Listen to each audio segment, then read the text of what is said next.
pitcher nailed down. I'm Jason Gilbo at JGilbo11. With me is Nick Tasso at the Inefficient 2. Taking a look at tomorrow, Thursday's late slate there on FanDuel and DraftKings for pitching. A couple of guys up top, but a relatively light day on the hill.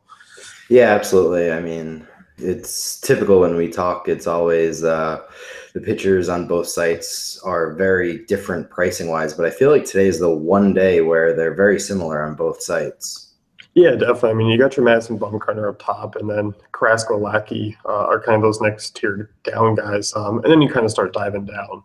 Yeah, absolutely. I think the lower price guys are a little bit different priced, but the top guys are all where they should be on both sites. Yeah, definitely. And jumping right into the first game here, you got Reds and Nationals, Brandon Finnegan versus Gio Gonzalez. 8.5 over/under. Washington big favorites here, minus 187 favorites. Gonzalez, I mean, his price has come down relatively just from where he started at the beginning of the year. For one, I mean, he hasn't been that great of late, especially over the last two starts. I mean, 11 earned against Milwaukee and San Diego. He's going to draw a favorable matchup here against the Reds. I don't mind him in GPPs. Yeah, I think he's pretty solid. You look at Gio, and like you said, he was extremely high when he started the season, pitched well, and now he's kind of come back down to earth. And I kind of agree. It's a decent matchup. It's not the best, but you look at Cincinnati, and they can kind of really go cold at any given moment. They got some power guys like Bruce and Duvall, but other than that, there's not really too much to like on this offense. So I kind of agree with you, GPPs, just because it's Gio Gonzalez and he's never that safe of a play. No, he's not. And you look, I mean, as you mentioned, the Reds, gone cold. I mean, especially over the last 2 weeks or so. I mean, dead last in WOBA, 22.5% strikeout rate. And even against lefties this year, bottom 5 in WOBA. And still that same 22% strikeout rate. So Gonzalez, I mean, obviously you look at him today, I mean, the floor is still lower than what you want in cash games. But I think GPP-wise, he does have that upside. He's a guy who has pitched a little bit better at home, still has been kind of rocky, but I can't deny him at that price tag there.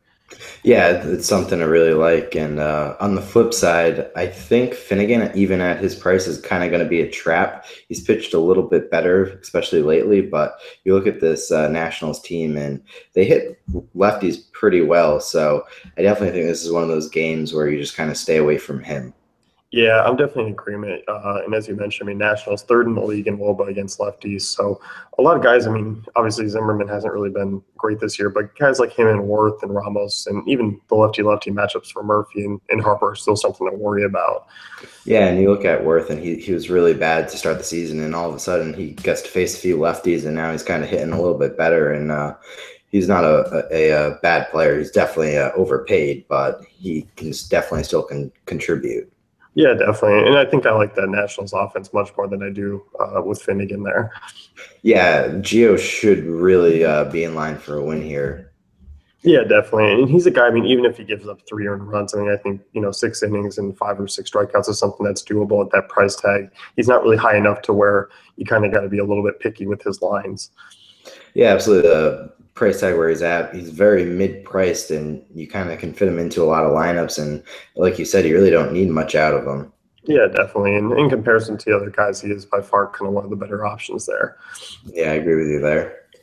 Indians and Blue Jays next one here. Carlos Carrasco versus R.A. Dickey. 8.5 over/under. Basically a pick 'em at this point, but obviously you got to expect Indians with the way they've been playing to be favored come tomorrow morning.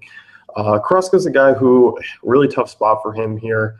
He's priced up at a spot where I'm not really feeling comfortable paying that price tag. But obviously, I mean, we know the upside that he has. He's coming off a complete game shutout against the Tigers offense that's relatively comparable to a Blue Jays team here. Yeah, it just stinks that his price is so high. I mean, he's pitched well enough to deserve where it's at in the high tens, but I just think this matchup against the Toronto Blue Jays is just one to pass. The only thing is they're coming right off of Colorado games, and there's a lot of people who believe once you leave Colorado, your swings are a little bit off for the next series or so. So the very next day after, you could kind of get lucky with Carrasco. Yeah, I mean, I think it's a possibility. I mean, GPP wise, he is a spin down from Bumgarner. He's in that same kind of price tier as far as John Lackey goes, who's in a better spot facing the Mets. Lackey's been a little bit up and down of late, but I think I prefer Lackey in cash games over Carrasco. But I think Carrasco is an interesting GPP option for really many of the reasons you mentioned. Coming off Coors is still kind of a tough thing. Even they played a day game and coming flying back. It's still something that takes a wear and tear on the body. Yeah, he's definitely not safe for cash games, but like you said, GPP is not too bad. I mean, his price tag's still kind of up there, but it is a discount from Bumgarner, and everyone's kind of going to gravitate towards him. I even think so in GPP. So I think Carrasco's kind of in a decent spot here, and it is a Toronto team that is missing Jose Bautista, and I know Saunders didn't play on Wednesday, so we'll see what's going on there. Yeah, I mean, you look at the Blue Jays team. I mean, they do have a decent strikeout rate against righties, near 22%. So there is a strikeout upside for Carrasco, and we've seen kind of this Blue Jays team be disappointing at times this year.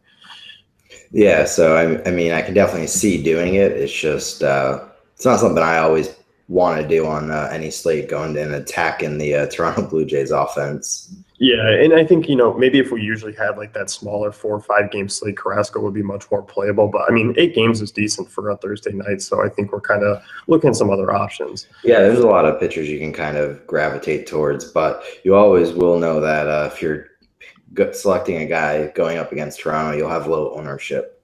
Yeah, definitely. And on the other side, you're looking at the Indians offense. I mean, over the last 2 weeks, I mean, 380 WOBA. They've been absolutely on fire. And I'm no way I can take Dickey against this team right now. The only thing he really has going for him is the knuckleball, and you have a team who's hitting the ball really well on pitches that are in the 90 mile per hour, 80 mile per hour range, and then you kind of throw the knuckleball. It kind of changes everything. But I agree with you. Dickey really is a no play here, even though I did watch his special on Netflix the other day. Him and Tim Wakefield has a documentary called Knuckleball, so it was pretty interesting, but definitely still don't want to play him here just because of that. You didn't want to play him just based on a little personal narrative there? No. I mean, he was talking about how his knuckleball goes a little bit faster than most, kind of like Stephen Wright, but I'm staying away from him. Yeah, definitely. And next one here, you got the Cubs and Mets, John Lackey versus Steven Matz. And at the moment, it's Steven Matz, who, I mean, looked bad against the Braves. We're talking about the bone spur here and the elbow, which is something to be concerned about. And I think with that injury news, I don't really see myself using Matz on tonight's slate. Yeah, absolutely. Matz is always a guy who sort of has some sort of injury cloud above him, and he's been solid this year, but all that concern, you really can't go with him right now, and it's a sad thing because he's a good pitcher, but up against the Chicago offense, I know they're missing a good amount of guys. They still are a pretty powerful bunch. You look at Bryant, you look at Rizzo, and their catcher they brought up to named Space right now, Wilson or something like that is his first name, but they're still a potent offense, so I kind of got to stay away from Matt at this moment.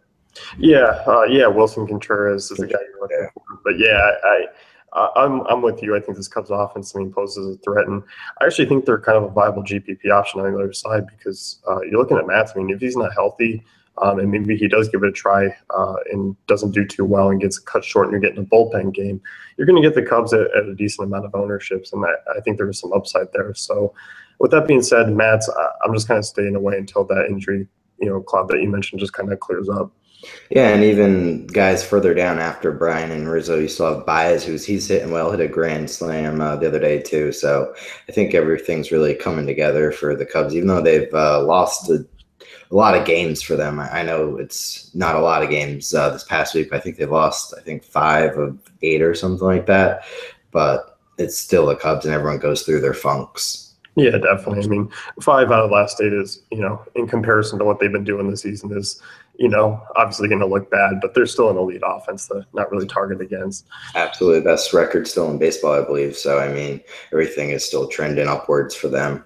Yeah, definitely. And on the other side, you want to talk about trending. I mean, the Mets offense has been absolutely horrible this season. And really, I mean, over the last 2 weeks, they continue to be decimated with injuries. Curtis Granderson was another scratch tonight, and he was a guy who was dealing with a calf issue. So, you look at those guys in that lineup, and this is something that Lackey should come in and just dominate with. And yeah, the price tag's a little bit higher than you'd like on DraftKings, but I think safety-wise, he's still that number 2 option. Yeah, I agree with you 100%. They're like the Mets offense is like a team. San Diego Padres back in the day, a couple of years ago, and they were just so pathetic. You could always just stream pitchers going against them and always have a good outing. And I think Mets sort of are getting to that point with all their injuries and just people not performing. So. Yeah, I mean, you look at them over the last 2 weeks, a bottom 5 team in WOBA. You look at them against right-handed pitching this year. I mean, really trending downwards near a 23% strikeout rate. So I think upside, I think Lackey's kind of definitely playable in GPPs too. I think he's a decent win favorite. Vegas isn't, too high in the Cubs, but they are a -130 favorite. Yeah, I agree with you there. Like I said, there's a lot of question marks with Matt going up, and this is in New York, so it does give him a little bit of a disadvantage, but I still think he should be able to pitch well here. Yeah, definitely. And Marlins and Braves, the next one here, Wei and Chen, Mike Foltynewicz. Lefties against the Braves has been absolutely money this year, and Chen's got a really nice price tag on both sides. At 6,900, I mean, he's cash game playable for me on DraftKings. FanDuel, he's just a GPP option, but I mean, he's been a guy who, he's had an up and down season so far. We expected better of him. We've talked about that, you and I, about expecting more from him this year. And I think tonight is a great matchup for him to kind of come through and provide a quality start. Yeah, I agree with you there. You look at him; he's pitched twice against the Braves this year. One start, went 5 innings, gave up 1 run, and the other start 6 1/3, 2 runs. He had about 5 and 6 Ks in each of those matchups. So I think he's definitely kind of going to have a pretty good outing here. I mean, you never know what to expect with Wei and Chen. I mean, last time out, he pitched pretty well against the Cubs when everyone thought he was going to get crapped on. So, I mean, it's still up in the air, but for that price, I think he is sort of cash game viable tonight. Yeah, and you look at him, and you mentioned the 2 games against the Braves. I mean, averaging a strikeout per inning, just 3 earned runs over the 2 starts, hasn't picked up a win in either. And you kind of expect him to today with Foltynewicz on the other side and this Marlins offense and guys like Stanton coming around. So 6,900, that's a great SP2 spot if you want to pair him with a Bumgarner or a Lackey, and you can kind of get some bats and you can make it that average salary remaining pretty decent. Yeah, I agree with you there. And like we just talked about, Foltynewicz he's not that good. So Wei and Chen, if he's able to keep the ball in the ballpark and just not have too many mistakes, he should be in line for the win here. Yeah, and that's the thing, I mean, that you mentioned. Keeping the ball in the ballpark has always been a struggle with Chen, but you look at the Braves, 0.85 ISO against lefties this year, a league low. And also that strikeout rate comes up against southpaws, 22.1%. So at this point, it doesn't get much of a better matchup. I mean, overall, them and the Mets are kind of been the teams to target against this year. Tigers raise the next one here, and you got Jordan Zimmerman versus Jake Odorizzi. Basically a pick 'em at this point, over-under of 8. And I noticed on DK that a lot of these price tags are really cheap on both sides. And I'm actually liking the hitters more than I am the pitchers in this matchup. Yeah, I agree with you. You look at Zimmerman, and he has a 6.5 ERA in the month of June ever since coming back from his injury. He's given up 7 runs 2 times in 2 of those starts, and he really just isn't striking anyone out. And 4 of those 5 starts, he's had only 3 strikeouts. So he's doesn't have a lot of upside. And kind of the same thing with Odorizzi. I mean, he's been up and down as well. And you look at this Detroit offense, and at any given moment, they could really go off. So you really don't want to pick on them too much. Now, and Odorizzi hasn't really been particularly strong against right-handed bats, and especially allowing home runs. I mean, 1.51 home runs per 9 to righty or overall this season. And I just think you look at that Tigers offense, 1 through 6, a lot of home run pop, and obviously Tropicana. I mean, average to subpar hitters park. So for me, I think it's just kind of a stay away situation on both sides. Even though the raised strikeout rate's high, I just don't think Zimmerman really misses enough bats for me. Yeah, I agree with you. Like I said, Zimmerman has looked completely different since coming back from the DL, and the strikeout upside isn't there. And we've seen that the Rays are kind of a pesky team, and they can kind of hit just mediocre starting pitching. We saw that with the Red Sox over this past series. So I'm just staying away from both these starters. Yep, I'm definitely in agreement. I think there's just better options. Absolutely, because both these guys are kind of priced a little bit high, in my opinion. Yeah, I definitely think so too. Next one here, you got the Royals and Cardinals. Chris Young versus Mike Leake. Over under of 9. This one by far. I mean, you want to talk about stay away for the night. I think this game in general, as far as both sides, I want no part of as far as pitching goes. You don't like Chris Young's 6.0 home runs per nine to lefties this year? I mean, if I was getting points for home runs allowed, Chris Young would be 10K. This is just insane. He has a 9 ERA, like on the road, 5.48 home runs per nine on the road. He's just away from Kauffman Field. I mean, he's not even that good at Kauffman Field, but away from it, he's atrocious. So I'm staying away. And then on the other side, you look at Leak, and I think there's just a little bit better options. He's a consistent guy, but the consistency from Leak really isn't that good. It's about 4 to 6 strikeouts, maybe 4 or less runs in 5 or 6 innings, and that's a decent start for a starting pitcher, but it's not really what you want for a DFS starter. No, and you look at him. I mean, he's allowed a high hard ball rate this year, near 36%. And you mentioned the strikeouts, and you look at this Royals team. I mean, they have struck out more at times this year than in comparison to the past, but overall, they're still not a high strikeout team. And a guy who doesn't have a really high swing strike rate, I don't see Leak really getting through 5 innings here. I think overall he's going to struggle, and I do think he just kind of has one of those really, really average starts. Yeah, I agree with that. The only reason why I would think about playing Leak in a GPP just because he doesn't have to go up against the Royals with the DH, so you won't see Kendrys Morales in there, so he'll be a little bit weaker of an offense. But at the same time, you look at Chris Young, and he'll probably get pinch hit for by the second or third inning. So just one of those things. Morales, oddly, he played outfield, so I mean, you could still see that. But as you mentioned, I mean, Lorenzo Cain could be out; he's banged up, and kind of that bottom half of the offense could be able to get through. I just still worry with Leake's ability to miss bats. No, I agree with you there. Getting out to the late games here, you got the Giants and A's. Madison Bumgarner versus Daniel Overton. San Francisco big favorites here, minus 183 on the road, but obviously still a spacious ballpark across the bay. Over under is 7. For me, Madison Bumgarner, I mean, kind of the elite guy there tonight, but I don't think he's a must play. No, I agree with you. You look at this Oakland team, and they really just don't strike out too much. And yeah, sometimes they don't score a lot of runs, but they're just collecting hits here and there. And Bumgarner's price is pretty high, and I know this isn't Oakland, but it's just one of those things where it's not one of those top options that you get, and you just absolutely have to play him. Yeah, I mean, you look at obviously the Wednesday slate. Scherzer was that guy up top that you feel comfortable using and just kind of locking in there. Tonight, I mean, Madison Bumgarner, I mean, obviously 12K on FanDuel is a little bit expensive. I think it's a little bit more manageable there, of course. DraftKings 13K is a little pricey, but as we talked about, I mean, there are guys like Gio or Chen if you wanted to spin down to kind of pair up on that SP2 spot to save a little bit of salary. So it is doable. I think the A's could possibly put up maybe 2 to 3 earned runs. I mean, a start like where he threw against Philly, not worthy of that price tag, and I could actually see that kind of happening again. Yeah, absolutely. I mean, it's hard to really knock on Bumgarner, but there are times where he just doesn't have it, and this could be one of those games. Look at, like I said, the Athletics. They don't strike out much, and they can kind of just get a couple hits here or there and make something happen. Yeah, I mean, obviously he's been great this year. I mean, sub-2 ERA. Last 4 starts, he's allowed a home run in each, and I think that could be the case again. You just look at guys from the right side like Valencia and Davis. They might get to him, and if there is a guy or two on, I mean, that could be trouble, and that's all you need is that 3-run shot to kind of knock Bumgarner off of that price tag.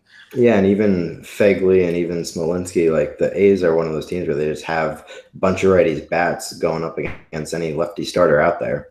Yeah, I mean, they're 12th in WOBA against lefties this season, so they are really not a slouch team against southpaws. No, I agree with you there. You're going to be surprised by this, but I actually don't mind Overton in this matchup. I mean, he's only 4,900, and look at this Giants offense, and yeah, they're a really good offense, but they do have some games where they kind of just don't do much. And I mean, he's a lefty. They got a bunch of lefties in this lineup, and a lot of injuries too. You're looking at Ramiro Pena hitting in the lineup now. So I think it's one of those sneaky plays that you can save a whole bunch of salary and you could throw them in a GPP and something could happen.